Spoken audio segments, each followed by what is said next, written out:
السلام علیکم ورحمۃ اللہ وبرکاتہ۔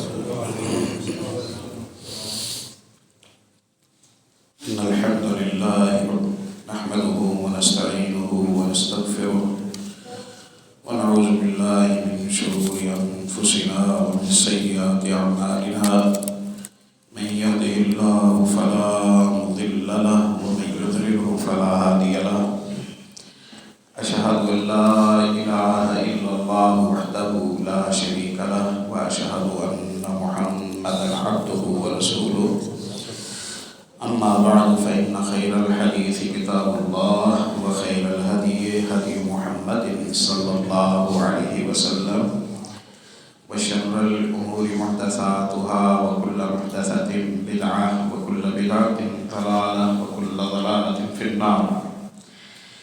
يا أيها الذين آمنوا اتقوا الله حق تقاته ولا تموتن إلا وأنتم مسلمون۔ يا أيها الناس اتقوا ربكم الذي خلقكم من نفس واحدة وخلق منها زوجها وبث منهما رجالا كثيرا ونساء، واتقوا الله الذي تساءلون به والأرحام، إن الله كان عليكم رقيبا۔ يا أيها الذين آمنوا اتقوا الله وقولوا قولا سديدا يصلح لكم أعمالكم ويغفر لكم ذنوبكم، ومن يطع الله ورسوله فقد فاز فوزا عظيما۔ حمد و ثنا کے بعد اللہ تعالیٰ کی بڑی نعمتوں میں سے ایک نعمت زندگی کی نعمت ہے۔ زندگی کا یہ عرصہ، یہ فرصت، یہ ذریعہ ہے اللہ پاک کی بندگی کا، اللہ پاک پر ایمان لانے کا، پیارے نبی صلی اللہ علیہ وسلم کی فرما برداری کا، تسبیح تحلیل کا، یہ کمائی کی فرصت ہے۔ اس لیے اس زندگی کو کارآمد بنانا ہر مسلمان کا اولین فریضہ ہے۔ ہم رمضان المبارک کے بالکل قریب ہیں اور شعبان کے آخری ایام میں رمضان المبارک کی تیاری کی نسبت سے اہل علم مختلف انداز سے اور مختلف زاویوں کے حوالے سے تیاری کی گفتگو کرتے ہیں۔ مجھے یہ مناسب لگا کہ اس مجلس میں آج آپ کے ساتھ اپنی اس رمضان المبارک کی فرصت کو بالخصوص اور اپنی باقی زندگی کو بالعموم فائدہ مند بنانے اور کارآمد بنانے کے لیے چند راہیں میں اپنے آپ کو بھی یاد دلاؤں اور آپ کو بھی ان کا مشورہ دوں۔ امام ترمذی رحمۃ اللہ علیہ نے جامع ترمذی کی کتاب الزہد میں پہلی جو حدیث ذکر کی ہے وہ یہ ہے کہ دو نعمتیں ہیں جنہیں انسان بے دریغ ضائع کرتا ہے۔ ایک صحت مندی کی نعمت، اسے وہ ضائع کر دیتا ہے، پھر بیمار پڑ جاتا ہے تو صحت خریدنے سے بھی نہیں ملتی۔ اب اس کے لیے سوائے حسرت کے، سوائے معذوری کے، سوائے محتاجی اور مجبوری کے کوئی شے نہیں بچتی۔ بہت اچھا تھا کہ اپنے اعضاء کی صحت اور سلامتی ہے جو اس کو محفوظ رکھتا، جو نفع دینے والی چیزیں ہیں انہیں وہ اپنے جسم کا حصہ بناتا، جو نقصان دینے والی چیزیں ہیں ان سے وہ دور رہتا، اور جو اس کے لیے خطرے کا باعث ہیں ان سے احتیاط کرتا، صحیح موقع پر نہ تشخیص کی، نہ خوراک کا خیال کیا، نہ پرہیز کیا، بڑی بیماریوں کا شکار ہو گیا اور حسرت کے ساتھ اس دنیا سے نہ چاہتے ہوئے رخصت ہونا پڑا۔ دوسری نعمت جسے لوگ بے دریغ ضائع کرتے ہیں، بے دردی سے ضائع کرتے ہیں اور اپنا ناقابل تلافی نقصان کرتے ہیں، آپ نے فرمایا وہ فرصت کی نعمت ہے، وقت کی نعمت ہے، حیات اور زندگی کی نعمت ہے۔ یہ نعمت بہت بڑی نعمت ہے، یہی نعمت ذریعہ ہے ہماری دنیاوی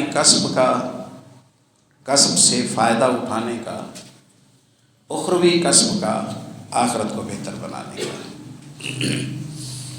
اس لیے اللہ رب العزت نے وقت کے مختلف موقعوں کی قسمیں کھائی ہیں، فجر کی قسم کھائی ہے، ضحیٰ کی قسم کھائی ہے، رات کی قسم کھائی ہے، رات کے اندھیرے کی قسم کھائی ہے، اشراق کے وقت کی قسم کھائی ہے، عصر کے وقت کی قسم کھائی ہے۔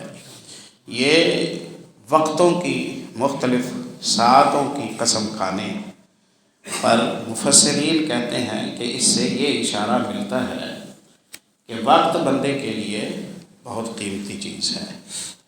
اور پیارے نبی صلی اللہ علیہ وسلم سے جب پوچھا گیا کہ سب سے اچھا انسان کون ہے، تو آپ نے فرمایا کہ جس کی عمر لمبی ہو اور اس کے عمل اچھے ہوں۔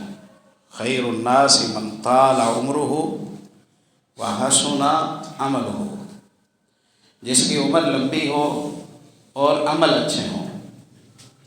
تو عمر کا لمبا ہونا، زیادہ فرصت ملنا، یہ بہت بڑی نعمت ہے، یہ بہت بڑی سعادت ہے، لیکن اس کا صحیح استعمال ہو، عمر کا صحیح استعمال ہو، اور عمر کا کوئی لمحہ انسان وہ بے مقصد ضائع نہ کرے۔ اس کے لیے سب سے پہلے جو بات واللہ عالم نظر آتی ہے کہ میں اپنے ٹائم سے یا اپنے رمضان سے یا اپنے دن سے یا اپنی رات سے، اپنے مہینوں اور دنوں سے، فرصتوں سے زیادہ فائدہ اٹھاؤں۔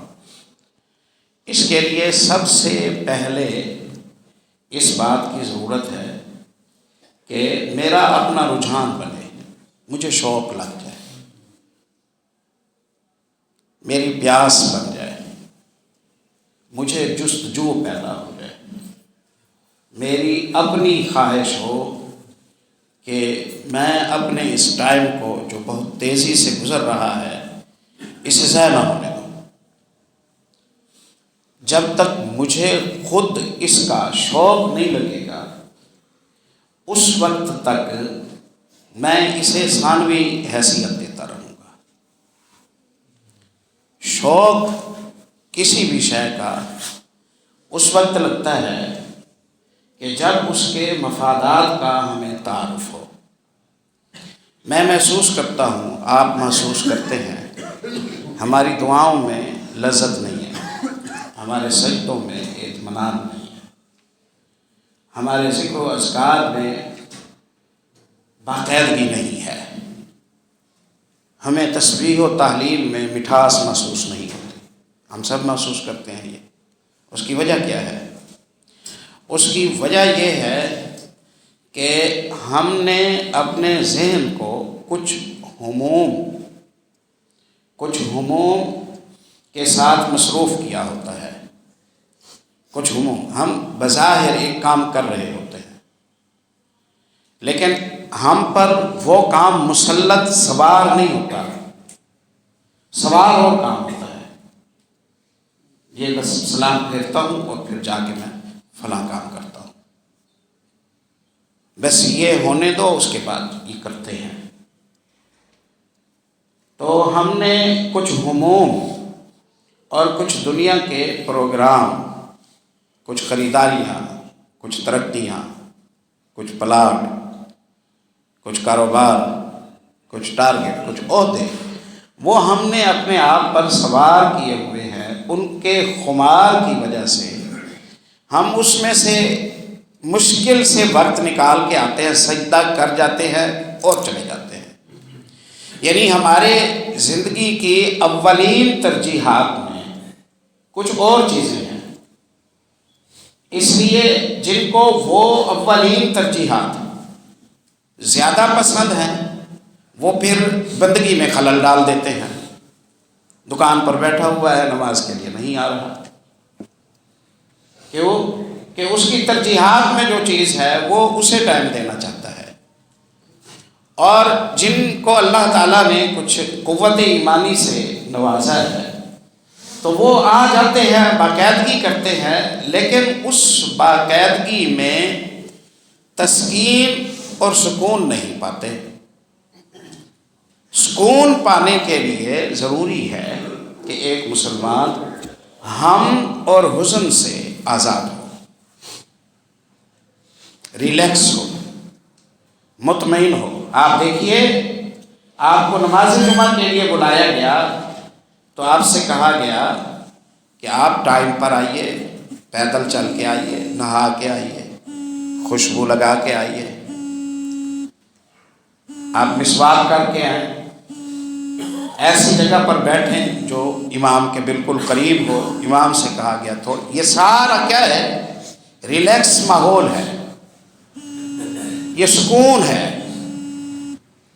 اس سکون کے ساتھ جب آپ بندگی کرتے ہیں تو آپ کی اس بندگی کے ساتھ محبت پیدا ہو جاتی ہے، اس بندگی کے ساتھ محبت پیدا ہو جاتی ہے۔ تو اس کے لیے حل یہ ہے کہ ہم اپنے آپ کو ہموم سے باہر نکالیں، ہموم سے باہر نکالیں اور اپنے آپ کو ریلیکس کرنے کی کوشش کریں۔ اپنے حصے کی روزی، اپنے حصے کا آرام، اپنے حصے کی خوشی، اپنے حصے کی ذہنی سکون کی کیفیتیں، انہیں ہم پورا حاصل کریں۔ بندے کی دو طرح کی پریشانیاں ہیں، ایک تو ہیں تقدیری پریشانیاں، شادی ہوئی 10 سال ہو گئے اولاد نہیں ہو رہی، اب بندہ اس میں کیا کر سکتا ہے؟ اللہ پاک سے دعائیں کرے۔ ایک ہے وہ پریشانیاں جو ہموم بندے نے اپنے لیے خود پالے ہوئے ہوتے ہیں، وہ ہموم بندے نے خود اپنے لیے پالے ہوتے ہیں۔ ہماری زندگی میں جو عبادات میں سکون ختم ہو گیا ہے، اس کی وجہ یہ ہے کہ ہمارے خود کے بنائے ہوئے پروگرام ہمیں الجھائے ہوئے ہیں، ہماری خود کی آرزوئیں ہمیں الجھائی ہوئی ہیں۔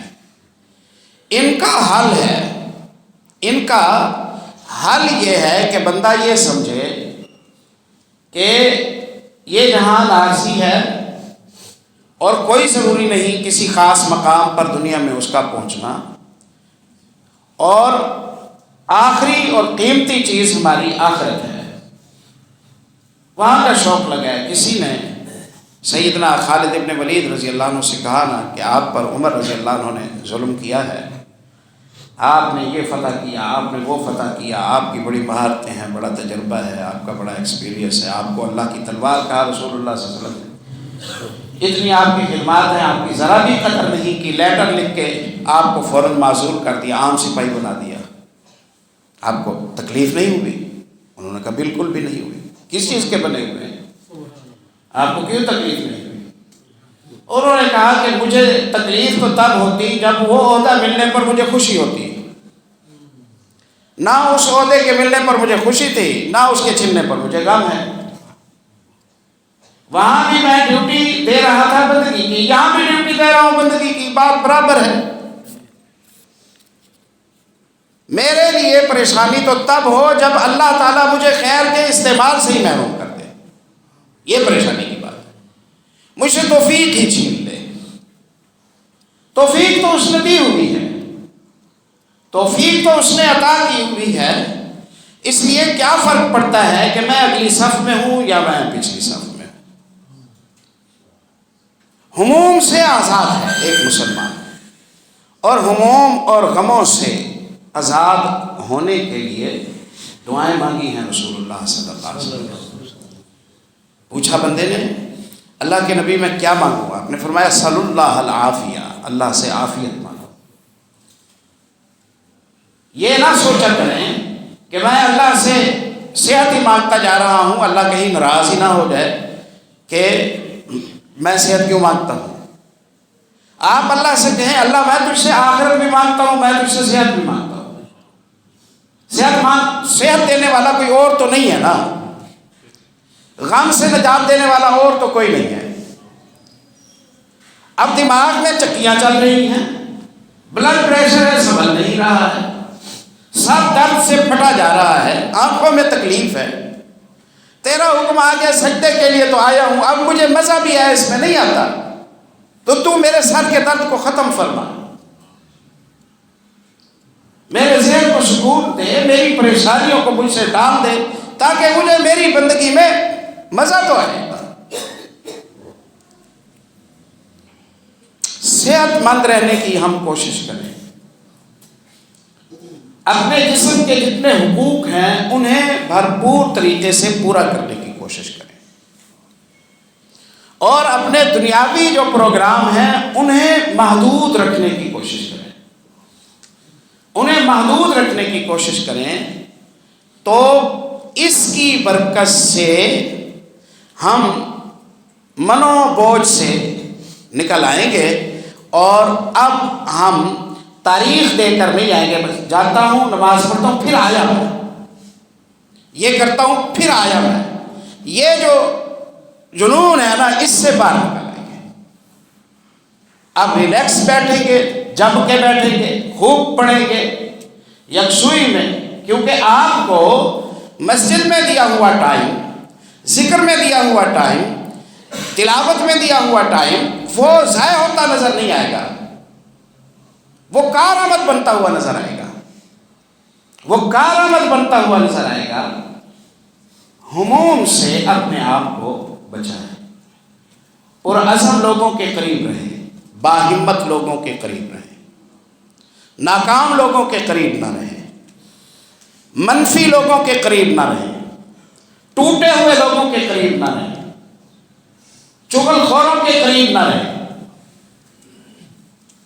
باہمت لوگوں کے قریب رہیں، انہیں دیکھیں، اللہ پاک کی نعمتوں کو دیکھیں، ریلیکس رہیں اور یہ سمجھیں کہ آپ کی پونجی وہ ہے جو اللہ کی تسبیح و تحلیل میں، اللہ کی پاکی بیان کرنے میں، اللہ کی وحدانیت بیان کرنے کے میں، اللہ کی عظمتیں بیان کرنے میں جو وقت آپ کا کھپ جاتا ہے، یہ آپ کی پونجی ہے، یہ آپ کا راس المال ہے، یہ آپ کا راس المال ہے۔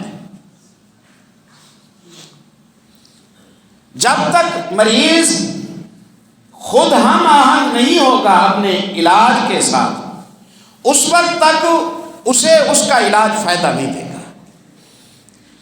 تو شوق لگانا، لگن ہو جانا، دلچسپی پیدا ہو جانا، خواہش پیدا ہو جانا، یہ ابتدائی ضرورت ہے۔ اس کے لیے ہمیں دنیا کو ثانوی درجہ دینا پڑے گا، آخرت کو اولین درجہ دینا پڑے گا، آخرت کو اولین درجہ دینا پڑے گا۔ لیکن ٹھیک ہے، میں بھی سمجھتا ہوں، آپ بھی سمجھتے ہیں، لیکن کیسے دیں؟ اس کے لیے کیا کیا جائے؟ پیارے بھائیوں، یہ جو دل کی زمین ہے نا، اس کو زرخیز رکھیں۔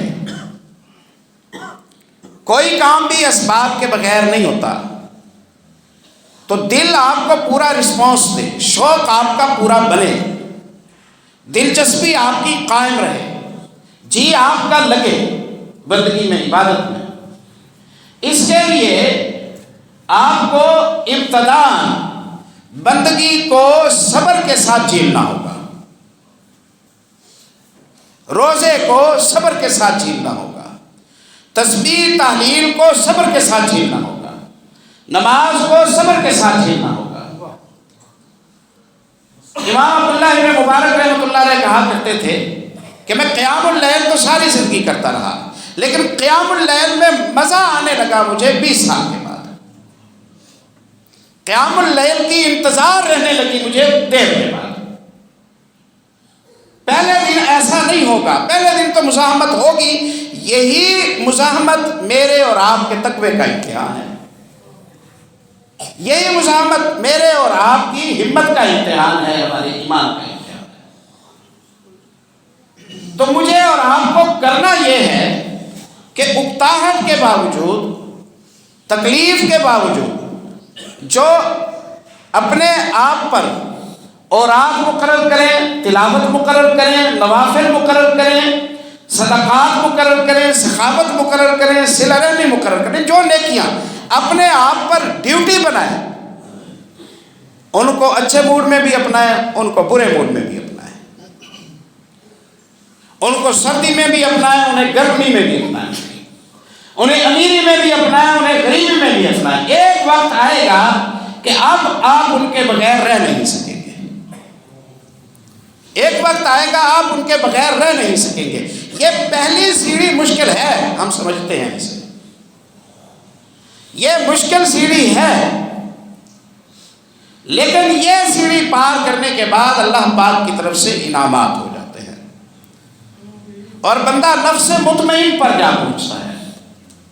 یا ایتھا النفس المطمئنہ، آخری سانسیں لے رہا ہے بندہ، فرشتہ پاس ملک الموت اپنی پوری ٹیم اور اسباب کے ساتھ آ کر اس کے سرہانے ساتھ بیٹھ جاتا ہے اور اس کو پیار سے کہتا ہے، یا ایتھا النفس المطمئنہ، اے مطمئن انسان، ارجعی الی ربکی راضیۃ مرضیہ، رب کی طرف چل، راضی ہو کے، خوش ہو کے، اللہ تجھ سے راضی، تو اللہ سے راضی، فادخلی فی عبادی، بس اب جنت میں جانے کا ٹائم ہو گیا ہے، وادخلی جنتی، میری جنت میں داخل ہو گیا۔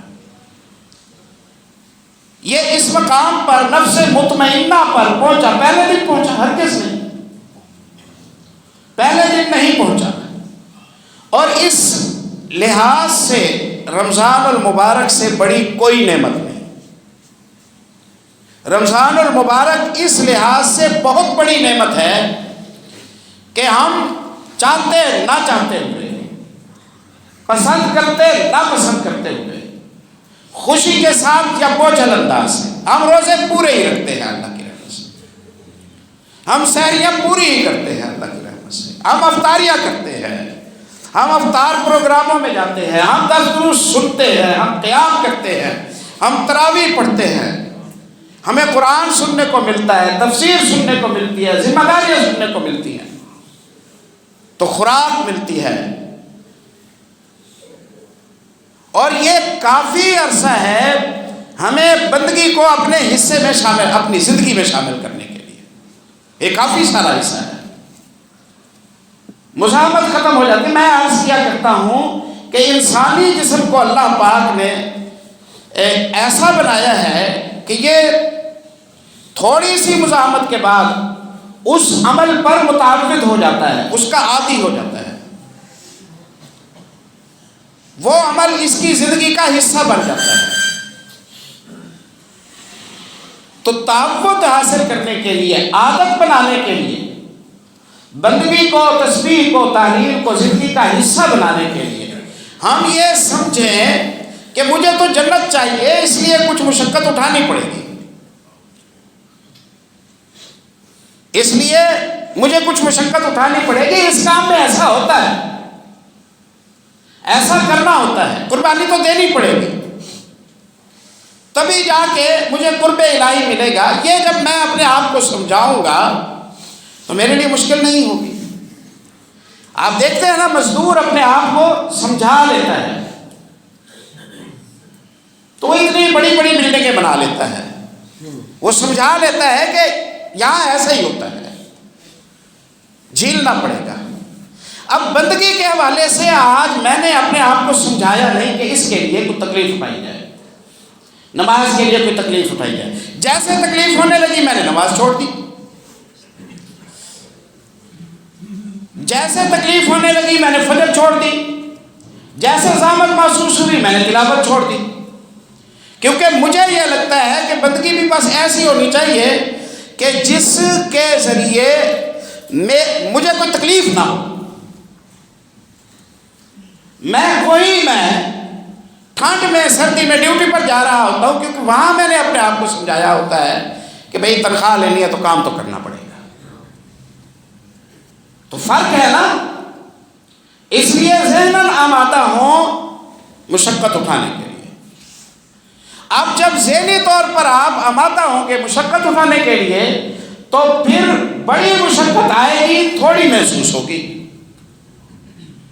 وہ بڑی مشقت آئے گی اور وہ محسوس نہیں ہوگی کیونکہ آپ مینٹلی طور پر اس کے لیے پہلے سے متعلق تھے، آمادہ تھے.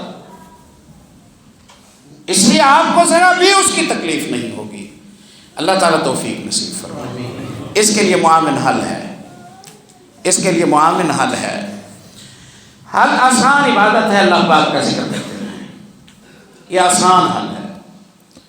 جامع ترمذی میں ذکر کی فضیلت میں بڑی عظیم حدیث پیارے نبی صلی اللہ علیہ وسلم کی آئی ہے. آپ صلی اللہ علیہ وسلم فرماتے ہیں الا ادلکم بخیر اعمالکم وازکاها عند ملیککم. کیا میں تمہاری زندگی کے کاموں میں سب سے اچھے کام کا تعارف کروں؟ تم بہت کام کرتے ہو لیکن سب سے اچھا کون سا کام کرتے ہو وہ بتاؤ. سب سے اچھا کام جو آپ اپنی زندگی میں کرتے ہیں وہ کون سا ہے بتاؤں؟ ایک ازکاہا عند ملیککم، تمہارا وہ کام جو تم کرتے ہو اور اللہ کو سب سے زیادہ تمہارے اس کام پر خوشی ہوتی ہے وہ بتاؤں.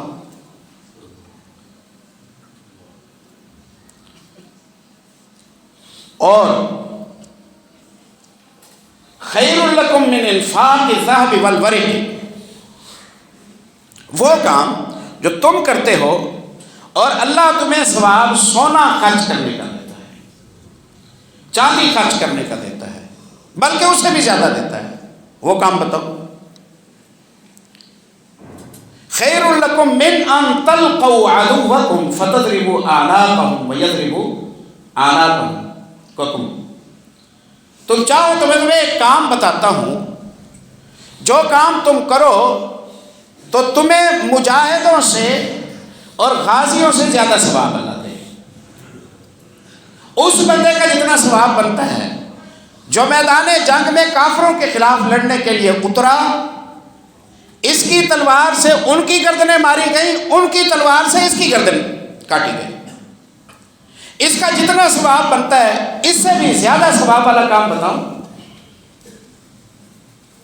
نبی مکرم صلی اللہ علیہ وسلم نے ذہن بنایا، شوق بنایا، فائدے بتائے. تعارف میں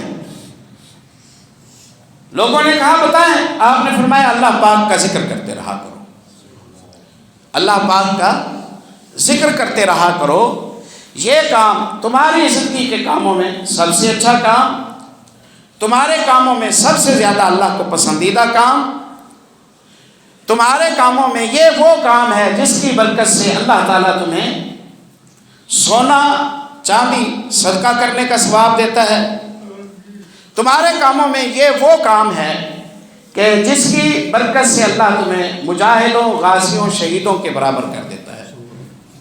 کرنا کیا ہے؟ ذکر اللہ، اللہ پاک کا ذکر کرتے رہا کرو. دل کی جو زمین ہے نا یہ ذکر کے ذریعے صاف ہوتی رہتی ہے، اس کا زنگ اترتا رہتا ہے، اس میں نرمی پیدا ہوتی ہے.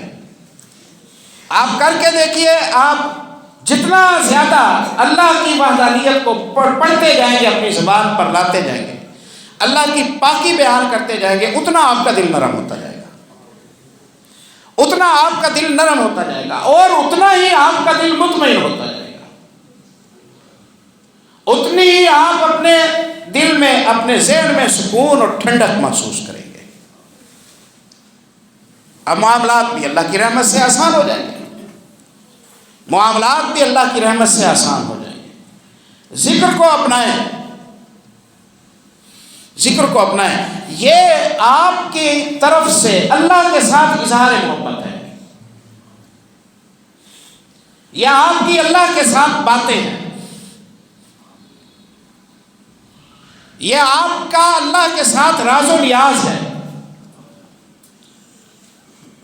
یہ اللہ رب العزت کے ساتھ آپ کی گفتگو ہے۔ اسے اپنائیں، اس کی برکت سے ایک وقت آئے گا کہ بندگی کی ہر صورت کا حوصلہ مل جائے گا، ہر صورت میں حوصلہ ملتا رہے گا۔ لا یزال لسانک رطبا من ذکر اللہ،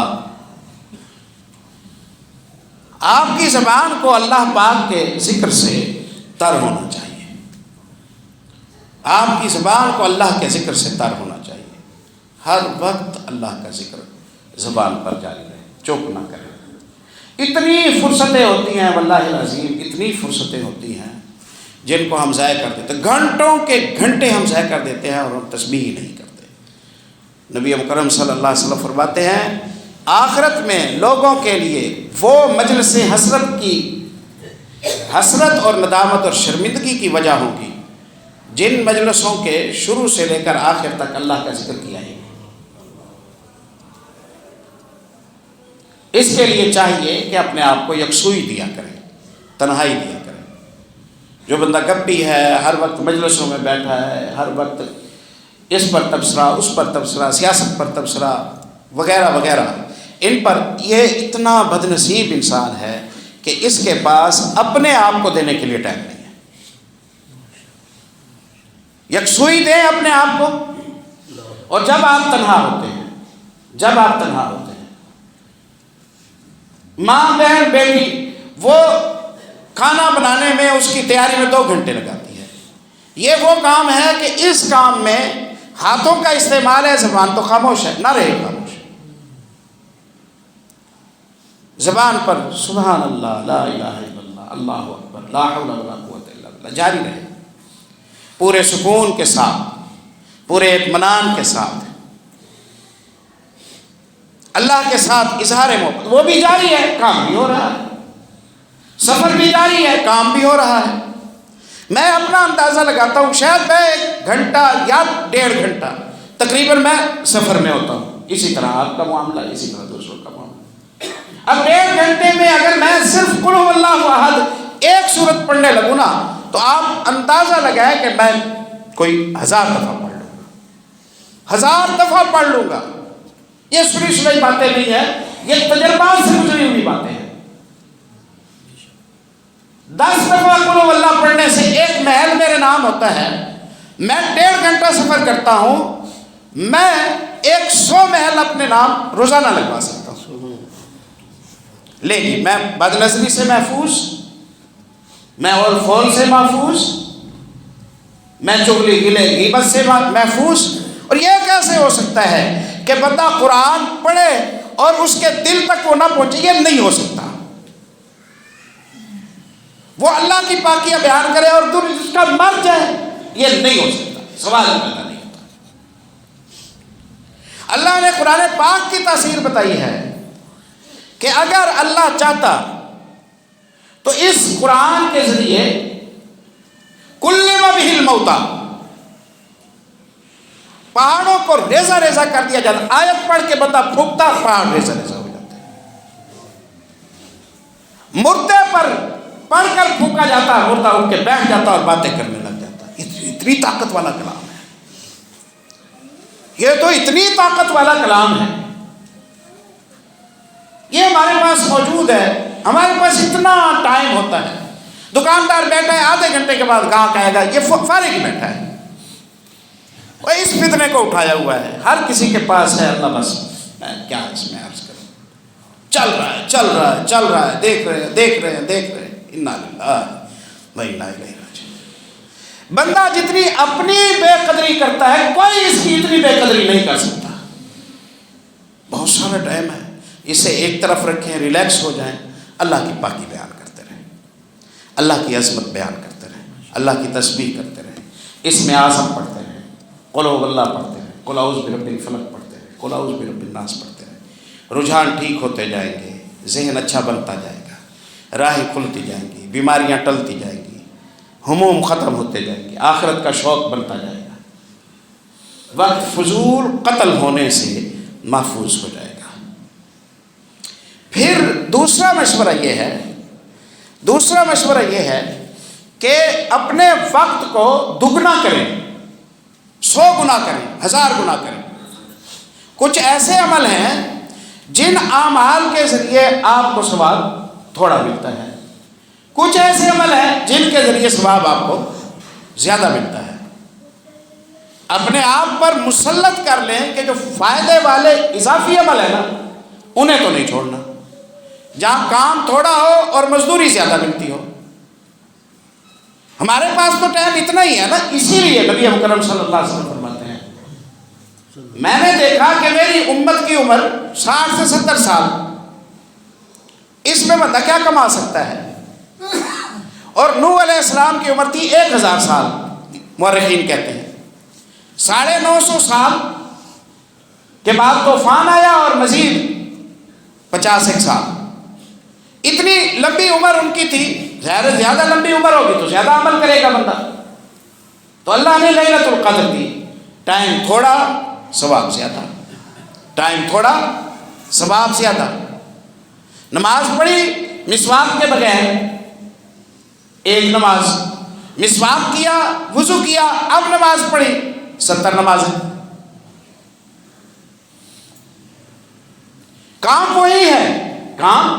وہی ہے، باجماعت پڑھی 25 نمازوں کا اجر، 27 کا اجر، بے جماعت پڑھی 1 کا ثواب،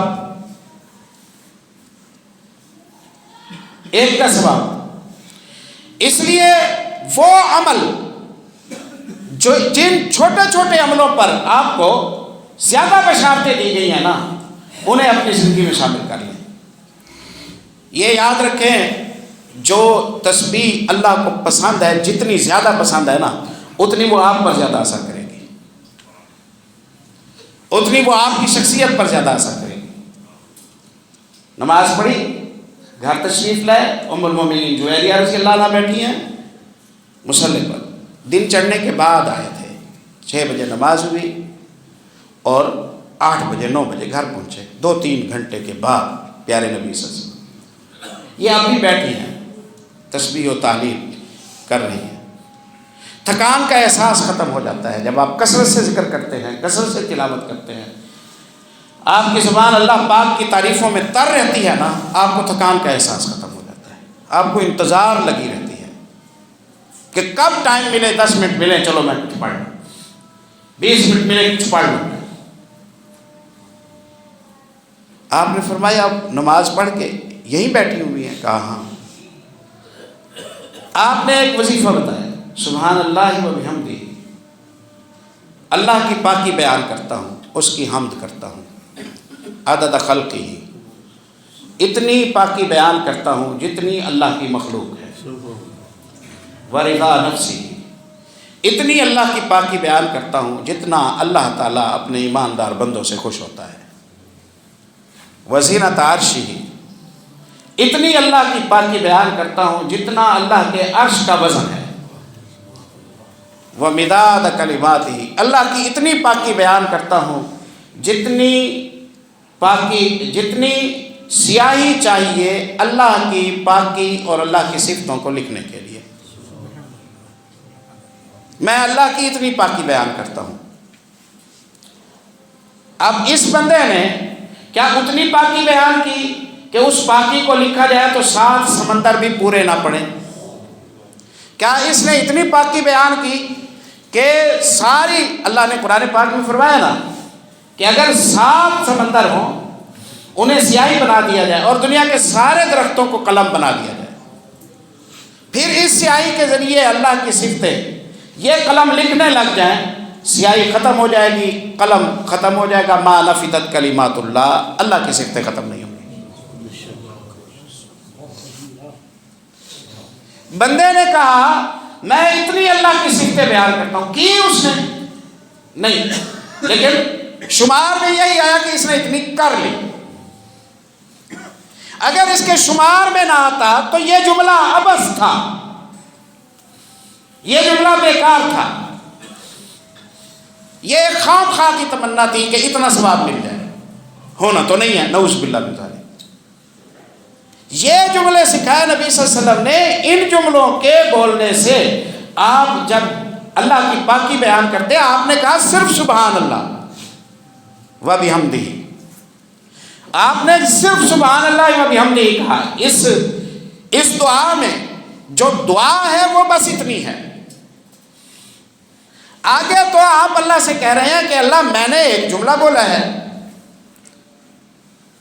اسے اتنا بڑا کر دے کہ اس کا وزن تیرے عرش کے برابر ہو جائے، اس کی مقدار تیری مخلوق کے برابر ہو جائے، اس کی مقدار تیری رضامندیوں کے برابر ہو جائے، اور اس کی مقدار اس سیاہی کے برابر ہو جائے جو سیاہی تیری تعریفیں لکھنے کے لیے ضرورت ہے۔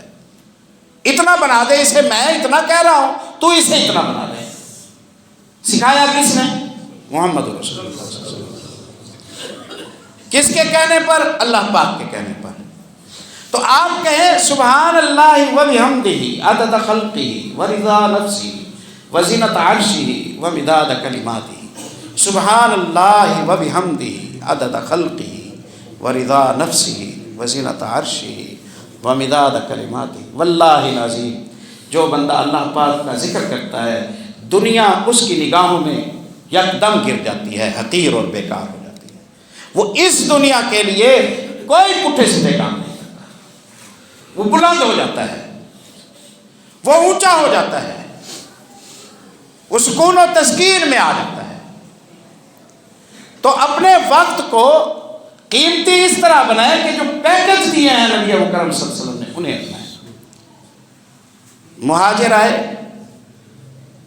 مدینے پہنچے، نبی مکرم صلی اللہ علیہ وسلم کی خدمت میں حاضر ہوئے، کیونکہ عہد مدینہ کی ابتدا میں اللہ کے راستے میں خرچ کرو خرچ کرو خرچ کرو، اس پر سینکڑوں آیتیں اتری۔ اب سن تو رہے ہیں لیکن خرچ کیا کریں؟ وہ تو اپنی پونجیاں مکے چھوڑ آئے ہیں، پریشان ہو گئے۔ آپ کے پاس آئے اور آ کے کہا ذهب اهل الدثور بالاجور الكثيره يصلون كما نصلي ويصومون كما نصوم ويتصدقون بفضول اموالهم۔ مالدار لوگ خوش قسمت ہیں، ثواب لے گئے، ہم لوگ رہ گئے۔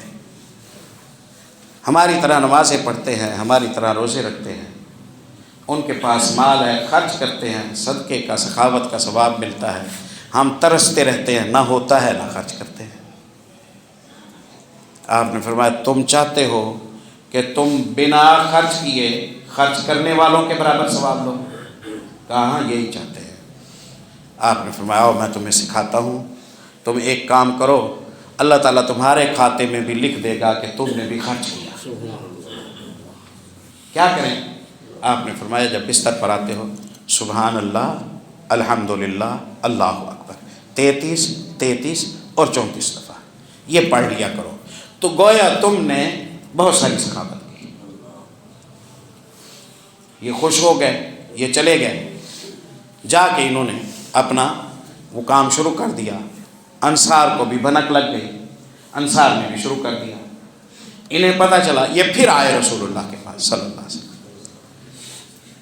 کہ ہمارا کام وہ بھی کرنے لگ گئے، ہم چاہتے تھے ان کے برابر پہنچے، وہ پھر آگے نکل گئے۔ آپ مسکرائے، آپ نے فرمایا ذالک فضل اللہ یؤتیہ من یشاء، یہ اللہ کا فضل ہے۔ اب میں تمہارے برابر کرنے کے لیے انہیں روک تو نہیں سکتا نا، یہ نصیب کی بات ہے، یہ نصیب کی بات ہے۔ تو آپ نے دیکھا کہ چند کلمات آپ نے کہے اور آپ کے کھاتے میں 1 کروڑ روپیہ خرچ کرنے کا ثواب لکھا گیا۔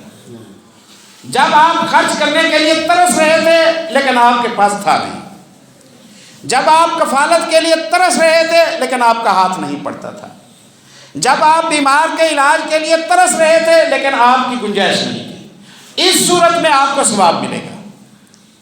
اس صورت میں آپ ان کے برابر پہنچ گئے، آپ نے اپنے ٹائم کو ڈبل کر لیا۔ 100 گنا بڑھا لیا. وقت اتنا تھا لیکن آپ نے اس وقت میں ثواب زیادہ کما لیا. پھر کچھ دروازے ہیں اللہ نے جنت کے بنائے ہیں، ان دروازوں کے پاس پہنچ جائیں. الطہور شطر الایمان، پاکیزگی ایمان کا بڑا حصہ ہے. الحمدللہ تملأ المیزان، الحمدللہ جب بندہ کہتا ہے تو ترازو میں نیکی والا پلڑا بھر جاتا ہے. اور جو ترازو ہے نا وہ آسمانوں اور زمین سے بڑا ہے. ترازو ہے جو وہ آسمانوں اور زمین سے بڑا ہے.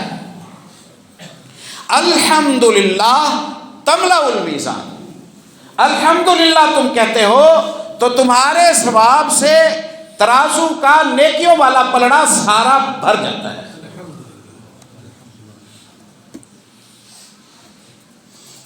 الطہور شطر الایمان والحمدللہ تملأ المیزان وسبحان اللہ والحمدللہ. جب تم سبحان اللہ الحمدللہ کہتے ہو تو اس کا جو ثواب ہے تملأانی ما بین السماء والارض، تملأانی ما بین السماء والارض. سبحان اللہ والحمدللہ جب تم کہتے ہو تو زمین سے لے کر آسمان تک جتنا خلا ہے یہ تمہارے ثواب سے سارا بھر جاتا ہے. یقیناً یقیناً اگر یہ اناؤنسمنٹ کسی مخلوق کی طرف سے ہوتی ہم اٹھا کر ایک طرف رکھ دیتے، ہم کہتے معقول ہی نہیں ہے، اتنے سے کام پر اتنا معاوضہ کون دے سکتا ہے. لیکن اس کی طرف سے یہ اناؤنسمنٹ ہے جس نے یہ جہان خود بنایا اور اس کے بنانے میں اس نے کسی سے کوئی تعاون نہیں لیا. تو جو اتنا بنا رہا ہے وہ اسے بھر کر دے دے، اس کے لیے تو مسئلہ ہی نہیں ہے، اس کے لیے تو مسئلہ ہی نہیں ہے. جو ایک دانے پر 70-700 دانے گندم کے دے دیتا ہے، چند سیر گندم ڈالی جاتی ہے اور سینکڑوں من وصول کی جاتی ہے. جس نے ایسا کر کے دکھایا وہ یہ بھی کر دیتا ہے، وہ یہ بھی کر دیتا ہے. تو جو جنت کے دروازے ہیں انہیں قابو کر لیں، جن پر گارنٹی ہے. سبعۃ یظلہم اللہ فی ظلہ یوم لا ظل الا ظلہ. 7 طرح کے بندے ہیں، قبر سے نکلیں گے سواری مل جائے گی، سواری مل جائے گی، لباس مل جائے گا. فوراً فرشتے انہیں لے آئیں گے اور آ کے انہیں عرش کے نیچے ان کے لیے مجلس اور ممبر بنائے گئے ہوں گے، وہاں انہیں نور کی کرسیوں پر بٹھا دیں گے بادشاہوں کی طرح. یہ محشر کے منظر کی ہولناکی نہیں دیکھ رہے، بے فکر ریلیکس خوش باش بیٹھے ہیں. کھانے کا انتظام، پینے کا انتظام، اللہ پاک کی زیارت کا انتظام، ریلیکس ہے. سارے پروسیس سے مستثنا ہیں، وی آئی پیز ہیں. نہ ان کے لیے کوئی بلاوا ہے، نہ ان کے لیے کچھ ہے. بس پہلے اعلان ہوگا، آئیں جی آپ تو پہلے جائیں نا، بعد میں ہم دیکھتے ہیں کہ کیا کرنا ہے. 7 طرح کے بندے. انصاف کرنے والا حکمران، جوانی اللہ کی بندگی میں گزارنے والا نوجوان، وہ نوجوان یا وہ شخص یا وہ مسلمان جس کا دل مسجد میں بہت زیادہ لگتا ہے، وہ شخص جس کا دل مسجد میں بہت زیادہ لگتا ہے. وہ 2 شخص جن کی آپس میں دوستی دین کی وجہ سے ہے. یہ اکٹھے ہوتے ہیں دین کی وجہ سے، الگ ہوتے ہیں دین کی وجہ سے. وہ شخص کہ جسے گناہ کی دعوت دی گئی، موقع بھی تھا اور چھوڑنے پر تکلیف بھی تھی، پھر بھی اس نے اللہ کے ڈر کی وجہ سے گناہ چھوڑ دیا. وہ شخص کہ جو دائیں ہاتھ سے خرچ کرتا ہے پھر جتلاتا نہیں رہتا، بھول جاتا ہے گویا اس نے کچھ کیا ہی نہیں. نیکیاں بڑی کرتا ہے لیکن جتلاتا نہیں، بڑے بڑے کام کرتا ہے کبھی تذکرہ نہیں کرتا. انفق بیمینہ دائیں ہاتھ سے خرچ کیا، حتیٰ لا تعلم شمالہ ما انفقت یمینہ، دائیں ہاتھ نے خرچ کیا، بائیں کو پتہ ہی نہیں چلا، اپنے آپ کو بھی وہ یاد نہیں رکھتا کہ میں نے کیا کیا تھا۔ اسے تو پیاس ہے نا، اور کرنا چاہیے، اور کرنا چاہیے، اور کرنا چاہیے، اس لیے جو کیا اسے وہ معمولی سمجھتا ہے کہ اس کا جی نہیں بھر رہا، وہ اور کرنا چاہتا ہے اللہ کی بندگی کے معاملات کا۔ تو میں نے بہت سارے دروازے آپ کے سامنے رکھے ہیں، بہت ساری ایسی تسبیحات آپ کے سامنے رکھی ہیں جن میں تھوڑے ٹائم میں آپ زیادہ اپنے وقت کو ڈبل کر سکتے ہیں، سینکڑوں گنا بڑھا سکتے ہیں۔ اور اس مرض کا جو دنیا داری کا مرض ہے، بندگی میں سکون نہ آنے کا مرض ہے، نمازوں میں مزہ نہ آنے کا جو مرض ہے، اس کے علاج کے حوالے سے میں نے کئی مشورے آپ کے سامنے رکھے ہیں۔ اس پر توجہ ہم سب کریں، انشاءاللہ اللہ تعالیٰ جب اپنی کرم نوازی فرمائے گا، ہمارا مائنڈ سیٹ دینداری والا ہوگا، ہمیں نمازوں میں تسبیح و تحلیل میں سکون آئے گا، ہمارے تعلقات دین کی بنیاد پر بنیں گے، ہماری زندگیاں مبارک ہو جائیں گی، زندگیوں میں سکون اور خوشی اور صحت ہوگی، اور آخرت انشاءاللہ ایسی ہوگی کہ ہم محشر کے میدان کے لوگوں کے لیے قابل رشک ہو جائیں گے۔ اللہ عمل کی توفیق۔